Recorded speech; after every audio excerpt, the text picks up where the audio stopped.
सही हो जाऊंगा, मेरे रोबोटिक हाथ लग जाएंगे, फिर देखिएगा मैं सब काम करूंगा।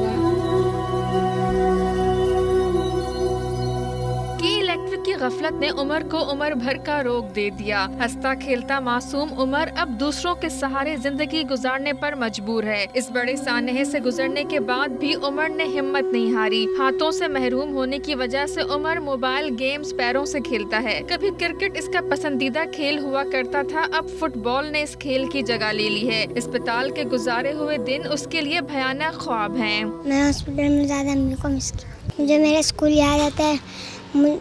मैं चाहता हूँ कि मैं अपने स्कूल जाऊँ, पढूँ, लिखूँ, अपने दोस्तों के साथ खेलूँ। दुख और गम से निढाल वालिदैन को के इलेक्ट्रिक ने उमर के मुस्तकबिल की जमानत दे दी। के इलेक्ट्रिक की जानिब से उमर को पहले महीने के 25,000 और 10 लाख का चेक दिया गया। सिंध हुकूमत ने भी 50 लाख उमर के लिए मुख्तस किए हैं। जॉब के हवाले से उन्होंने कहा है कि हम प्रोवाइड करेंगे आफ्टर 24 ईयर्स। इसके अलावा एजुकेशन के हवाले से उन्होंने कॉन्टेक्ट पर्सन मुझे असाइन कर दिया जो कोऑर्डिनेशन में रहेंगे।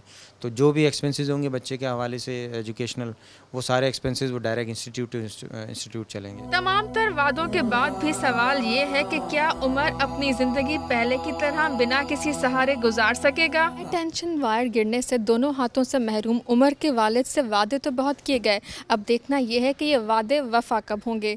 कैमरामैन नबील हसन के साथ आमना असद, डॉन न्यूज़, कराची।